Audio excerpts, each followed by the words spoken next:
anyway. I'm Miss Comnick. My book's coming out. Does anybody remember what my book is called? Other than Jenna? Spirit Vision. Very good. So I have the first chapter out, which is also on my website, and I'm going to be reading it to you guys. So I hope you'll enjoy it. All right. Chapter 1. Choke. The sharp, cool fog hit the back of my dry throat, filling it with dampness. It was harder to swallow with each sharp breath I took. It felt like a knife was being stabbed into my chest and letting all my air, my life leak out. But I refused to stop breathing. I could not accept the task that kept me alive was slowly dragging me to my end. Go ahead and choke. I held my chest tight, trying to keep this voice coming from inside my heart at bay. Clutching my hands, I saw how purple and shaky they were. It spiked my fear levels. It was becoming unbearable to breathe. My eyes found a dark skeleton of a serpent. It was wrapping around my neck like a fashion scarf. His beady eyes stared into my soul, gaining more control over me, his velvet voice hissing and commanding. Yes, time to end your life so dark hearts can thrive. Close your eyes so I can stop your breath. I gradually closed my eyes and felt my spirit lifting. My struggle to fight laughable. Heat crept into my face, making color flash before my eyelids. There it was. Death was awaiting me. My head fell back, forcing me to look at the ceiling.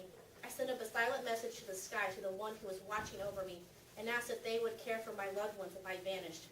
Suddenly, in a rush of speed, my hope dangling from a frayed thread, all my life poured back into me, being carried into me by a blinding light.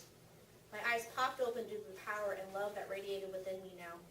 I scanned the room, noticing I was in science class and breathing like normal. The snake was nowhere in sight. No thoughts of him haunted me. Still, the thoughts were fuzzy, and then all of a sudden, they were stripped away from my mind. I stared. Everything appeared stable, a choking experience only known to me. My classmates were pretending to write notes as they watched Miss Shell with bored eyes.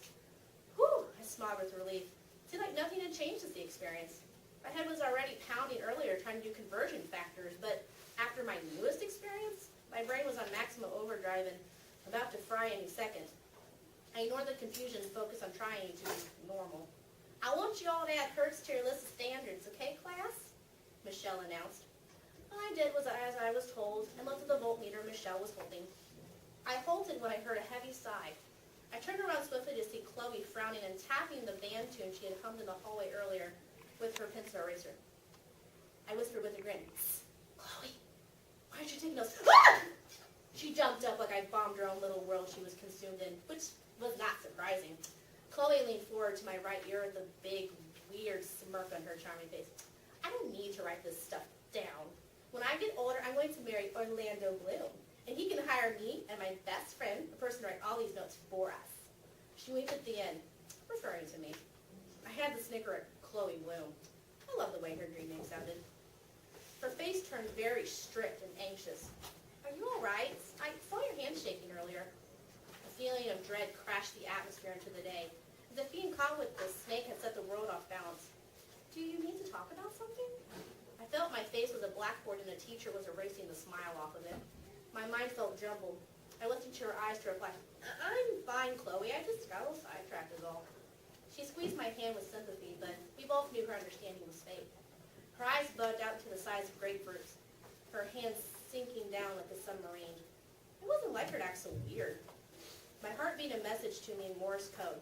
She knows something you don't. Run! It raced faster, having the beat of a deadly storm, the dread and anticipation too much for it. She lifted her head up and jerked my hands firmly and said, Be careful. You're the only one that can open the gate for me. For all of us. What? Open what gate? I was petrified. I felt like I was looking at the eyes of a stranger, not my dearest friend. My hands frowned under Chloe's strong grip. They became bruised. I tried to twist them away, but she grabbed them tighter, showing me a cruel smile that shattered my rationality. That look wasn't Chloe's usually angelic smile that I adored, but a dark, sinister grin that ripped my soul into a black hole. A smile of humanity shattering evil, matching her new, beady eyes. I pulled and tugged with all my might to get away, but it was no use. Her nails dug deep into my flesh, piercing my body. I bit my lower lip, trying not to let the pain flood over me, but it was overwhelming, blocking my ability to think. I was about to give up. I guess death really wanted to claim me that day. So I saw something, a mist of hazel smoke floating in Chloe's eyes. It was only there for a second, a split second, but I saw it. It seemed unnatural. What was happening with Chloe? Then I realized it all at once. She wasn't with me anymore. Using my last ounce of will, I ripped my hands from its clutch and screamed, "Stop it! I know you're not Chloe! Leave me alone!" Its face was taken aback, its eyes blackened darker than night. The smoke slithered out of my friend, shooting out the tips of her blonde hair like gamma rays. Her panicked face was strained and terrified. The energy that was released made the whole room become white and black, warped like a through-the-looking glass checkerboard. Instead of a white rabbit, however, a shadow appeared, dancing in front of my eyes. It was spinning and twirling around me like a happy child. Leisurely, it went to my side. I couldn't see its figure, but I sure felt it. My heart yearned to love that shadow. It whispered to me in its dance, "Remember the light. Remember my light. Remember your light. We are one." I heard a snap.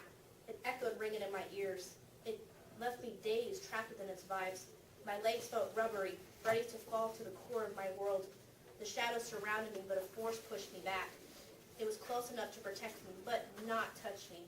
I smiled and began to tear up at the same time from our situation, but yet I felt like I was drowning in an endless lake, about ready to faint. But too late, I realized I was. And I'm going to leave you guys with that, so I hope you enjoyed the sneak peek, and I'll hear from you guys soon. All right, get a copy of Spirit Vision on December 17th. All right, let's